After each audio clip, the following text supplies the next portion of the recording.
Humanity has faced many plagues. Some erased entire cities from the map. Others rewrote history in blood and fever. But none of them compare to the one devouring us now. Because this one doesn't consume flesh, it consumes thought. It began quietly, no alarms, no visible wounds, only a subtle fatigue in the collective mind, the slow corrosion of clarity, the soft anesthetic of convenience, a virus without a name, but with symptoms everywhere you look. Look at the trains in the morning. Every face bent toward a screen, 1,000 fingers moving in perfect synchrony, scrolling through the same river of noise, each convinced they are choosing what they see. But nothing is being chosen anymore. It is the algorithm that thinks. It is the system that decides. And what it feeds us is not knowledge, but sedation. The infection doesn't come from the outside. It was cultivated inside the very architecture of our civilization. Grown in the laboratories of comfort, marketed through the illusion of freedom, and injected daily through glowing glass. It spreads through our need to belong, our terror of silence, our hunger for certainty.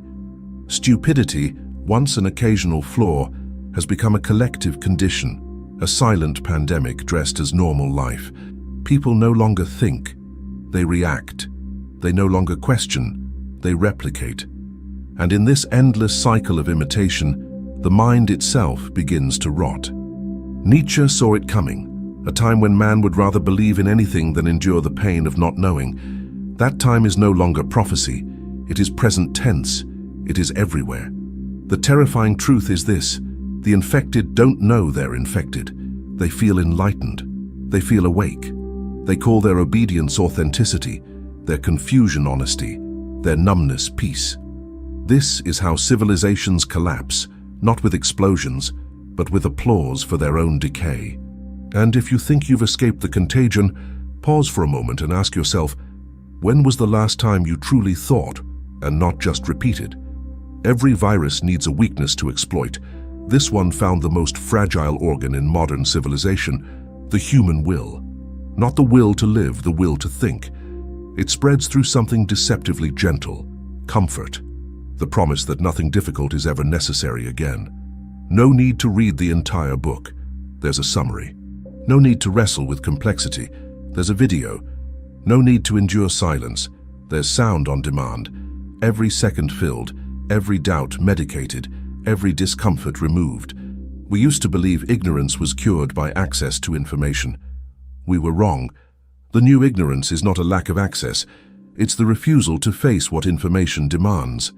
We have more data than any generation before us and less understanding than ever. Because understanding hurts. It requires effort, friction, and time. Three things the modern mind has learned to fear. The virus thrives in that fear. It whispers that truth is too complicated, that thinking too much ruins your peace, that the wise are arrogant and the shallow are free. And people desperate to feel safe choose illusion over clarity, comfort over truth. Scroll for 5 minutes and you'll see the pattern. Emotion replaces evidence. Certainty replaces curiosity. Performance replaces reality. Every headline becomes a miniature moral battlefield where no one seeks to understand, only to react. Each reaction releases a spark of dopamine, and the system learns what keeps you obedient. Not facts, but stimulation. Algorithms do not serve knowledge, they serve attention. And attention thrives on outrage. Every swipe, every click, every furious comment is not you expressing your individuality. It's the virus replicating, using your emotions as its host. Rage becomes identity. Distraction becomes purpose. Noise becomes culture. Bonhoeffer warned that stupidity is a greater enemy of good than malice. He understood what we are only beginning to see. Evil has limits. Stupidity has none. It spreads faster because it feels righteous. It multiplies because it flatters the ego. And it survives because it demands nothing but your passivity. The tragedy is that the infection doesn't destroy intelligence. It paralyzes it. It convinces the intelligent man that thinking deeply is useless, that silence is weakness, that solitude is failure. It turns awareness into exhaustion and transforms self-reflection into guilt. Until the mind, tired of fighting, chooses sedation over consciousness and calls it peace. This is how the virus wins, not by force, but by persuasion, not by censorship, but by noise. And the more we escape discomfort, the sicker we become. It takes 48 hours. That's all the virus needs to take control of a mind. It begins with a headline, 10 words, maybe fewer, crafted not to inform, but to provoke. A tiny needle of outrage injected straight into the nervous system. The pulse quickens, the eyes dilate, the chemical storm begins. The reader doesn't pause, doesn't verify, doesn't even finish the article. Why would they? The title already gave them what they came for, the illusion of understanding. A rush of moral certainty without a single ounce of effort. Within minutes, outrage becomes energy. Energy becomes expression. Expression becomes identity. A comment is posted, righteous and absolute. It feels good, intoxicatingly good, because the brain rewards moral simplicity like a drug. The system registers the reaction, the algorithm smiles. It feeds you more of the same flavor: anger, fear, indignation. Each click, another dose. Each share, another transmission. And soon, what began as one emotional impulse becomes a self-replicating chain reaction of collective hysteria. Within 48 hours, millions have inhaled the same narrative, spoken the same sentences, and built entire moral universes out of fragments they never examined. They believe they are participating in a movement. In truth, they are nodes in a network of manipulation. No one needs to lie anymore. Lies require work. The virus evolved past that. Now it thrives on a mission: the quiet deletion of context, the surgical removal of complexity. The story isn't false, it's incomplete, which is infinitely more dangerous, because an incomplete truth feels real enough to stop the search for the full one. Watch the pattern repeat. A headline is born, a crowd reacts, an opinion crystallizes, a new identity forms around it, and by the time facts arrive, the infection is irreversible. People don't want truth. They want confirmation. They want the security of being right, even if it means living inside a lie. Nietzsche warned that convictions are prisons. He was describing exactly this moment, a world where humans lock themselves inside certainties they never built and decorate their cages with slogans about freedom. That's how minds are hijacked, not through violence, but through convenience, not by force, but by seduction. A civilization hypnotized by the comfort of being sure. There was a time when the fool was obvious. He stood on the margins, mocked by the crowd, shouting empty certainties into the void. Today he wears a tailored suit, speaks with perfect confidence, and is rewarded with applause. The age of the charlatan has arrived, and in this age, appearance has replaced essence. Competence is no longer measured by knowledge, but by the ability to look like you know. The performance of intelligence has become more profitable than intelligence itself. Platforms have democratized the voice, but not the wisdom required to use it. Anyone with a device and conviction can present themselves as an oracle. They master tone, posture, rhythm. They know how to perform certainty, and in a world allergic to doubt, certainty sells. A man who hesitates is ignored. A woman who admits ignorance is silenced, but the one who speaks loudly, without nuance, without hesitation, he becomes a prophet. Even when he's wrong, he's rewarded for sounding right. This is not an accident. It's design. A digital ecosystem that converts outrage into currency, confidence into credibility, and simplicity into salvation. The more theatrical the claim, the larger the audience. The larger the audience, the higher the value. And truth, that slow, inconvenient guest, is left standing outside the door. Every day, millions bow to these new priests of the feed. They preach in pixels and hashtags, promising meaning in exchange for submission. Their sermons are not meant to awaken, but to sedate. They sell dopamine, not discernment, belonging, not enlightenment. And each time we listen, we trade another fragment of autonomy for the illusion of clarity. The tragedy is not their existence. Charlatans have always existed. The tragedy is that we celebrate them. We have transformed them into cultural icons, mentors, saviors, influencers. Ignorance, dressed in eloquence, has become the face of wisdom. The market has spoken. Truth is not what's verified, it's what's viral. This is the charlatan's advantage. He never questions himself. He never trembles before complexity. He never feels the sacred weight of being wrong. And the crowd, infected by the same virus, finds comfort in his confidence, because deep down they crave someone who speaks with the certainty they secretly lost. In a world where thinking is punished and performing is rewarded, the intelligent man retreats into silence, and the fool takes the stage. Every epidemic reaches a moment when the disease stops hiding. When the infected no longer feel shame, they feel pride. That moment has arrived. Stupidity is no longer a flaw to be corrected. It's a flag to be raised. Ignorance has been rebranded as authenticity. The inability to think has become a performance of courage, proof that one belongs to the tribe. It begins subtly. A man admits almost proudly that he hasn't read the article he's furious about. A woman declares that she trusts her gut over the collective knowledge of science. Crowds repeat slogans they don't understand and call it independent thinking. What they truly seek is not truth, but validation. Bonhoeffer saw it with terrifying clarity. Against stupidity, even the gods contend in vain. Because once the fool believes his ignorance is virtue, he becomes untouchable. Reason slides off him like rain on glass. Evidence feels like insult. Correction sounds like persecution. He is no longer wrong. He is righteous. This is the final mutation of the virus. When being uninformed becomes a moral identity, it is no longer enough to be wrong. One must be proudly wrong. To doubt becomes betrayal. To question becomes arrogance. To think becomes heresy. Inside the herd, certainty is sacred. Everyone agrees automatically. Everyone mirrors the same emotions, shares the same outrage, chants the same sentences. And when the outside world contradicts them, they don't reconsider, they fortify. Opposition becomes proof of conspiracy. Disagreement becomes violence. Every contradiction is recycled as validation. The walls of the tribe grow thicker, the echo louder, the thought smaller. This is no longer mere stupidity. It's faith, faith in the self-created God of ignorance.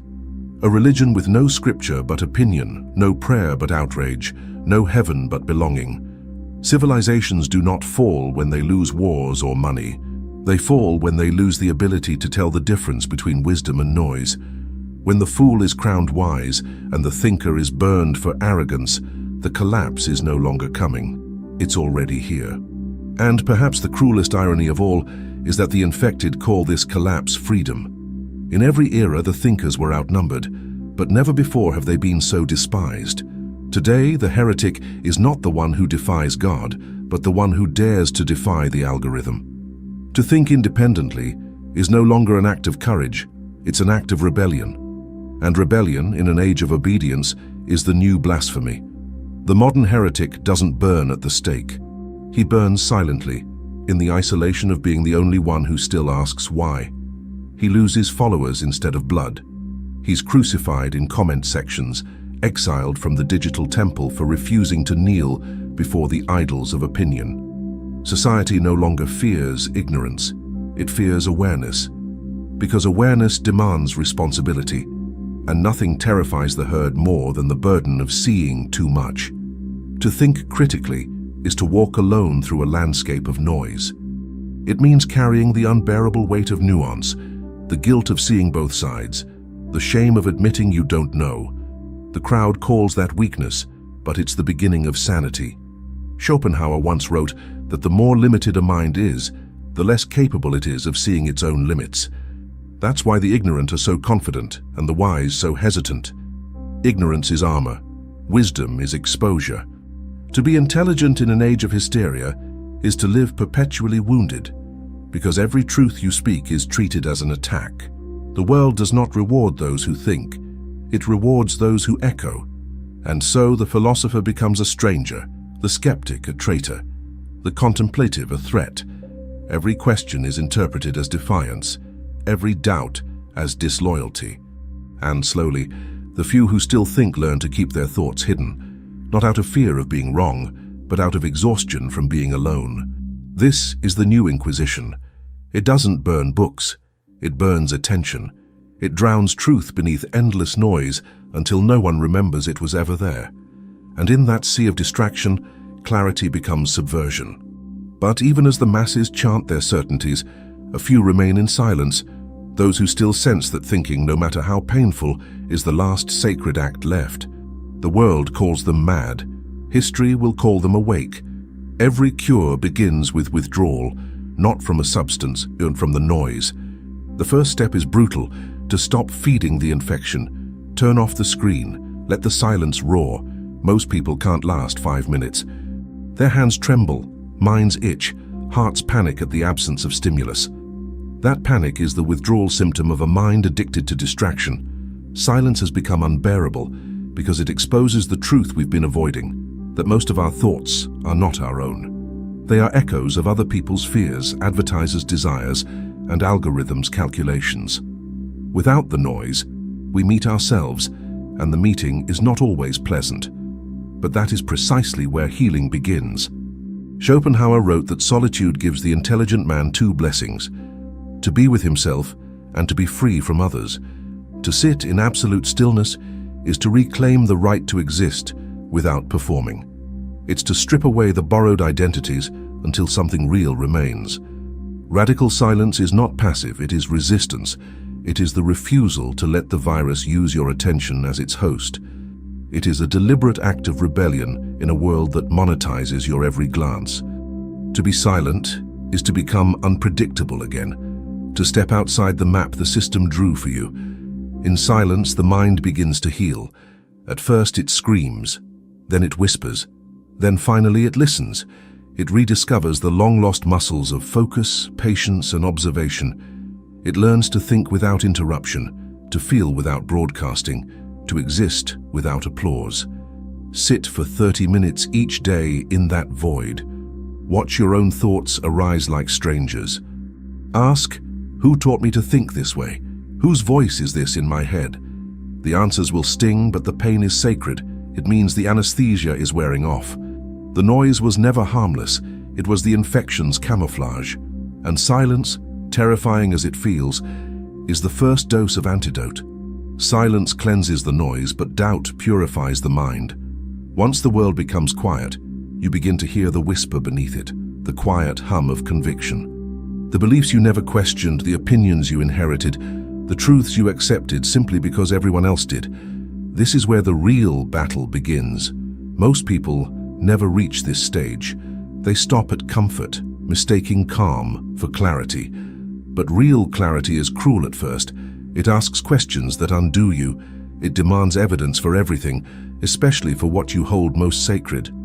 Ask yourself, why do I believe this? Who taught me to think this way? What evidence supports it and what contradicts it? Would I still believe it if no one agreed with me? Would I still defend it if it cost me everything? These are not intellectual games. They are exorcisms. Each honest answer kills a piece of the virus. Each admission of ignorance tears down another wall of illusion. And soon you discover that the deepest prisons were never physical.